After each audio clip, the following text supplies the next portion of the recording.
L'application de partage de photos Instagram a atteint le cap des 300 millions d'utilisateurs au mois de décembre dernier. Cette vague de pseudo-photographes soulève un certain questionnement. Les photographes sont-ils tous des artistes? Pierre Robert enseigne l'histoire de l'art depuis plus de 10 ans. Spécialiste en la matière, il coordonne aussi le programme d'art visuel du Collège Lionel Groulx. Je crois que c'est le portrait qui a ouvert la porte à la photographie dans l'univers des arts. Le portrait qui était originellement dédié aux artistes peintres, ils perdent leur rôle. Parce que là, la photographie peut le faire à faible coût, plus rapidement.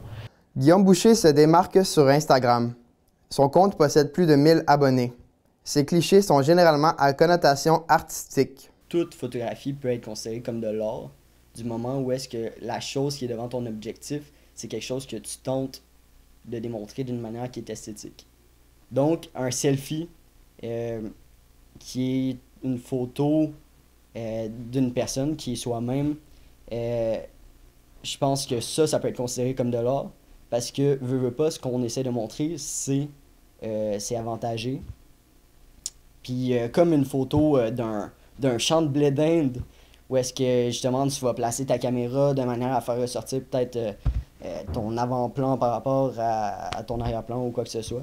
Les artistes contemporains, comme un artiste chinois, Ai Weiwei, qui est très, très populaire, mais qui est très, très réprimé dans son pays, la photographie pour lui et les réseaux sociaux, là, c'est vraiment pour lui une plateforme incroyable pour faire valoir et ses opinions et ses œuvres.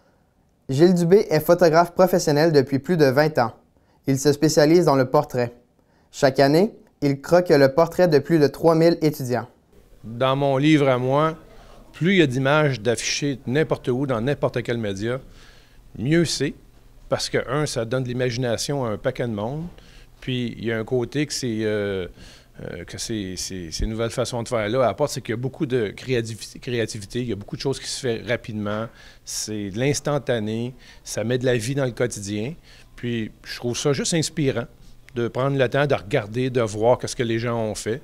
Puis, ça donne un coup d'œil différent là, de ce qu'on est habitué de voir normalement. Mais j'aime beaucoup ça, j'aime ça voir ça, je trouve ça important.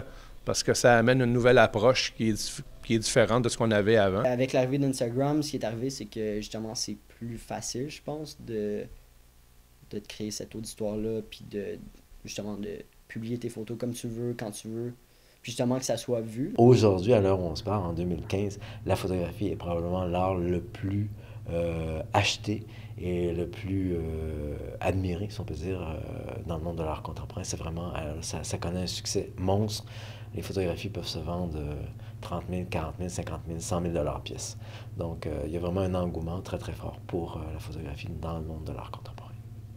Aujourd'hui, on compte plus de 30 milliards de clichés publiés sur le réseau social Instagram, dont 70 millions de nouveaux par jour, ce qui en fait l'un des 5 réseaux sociaux les plus visités dans le monde.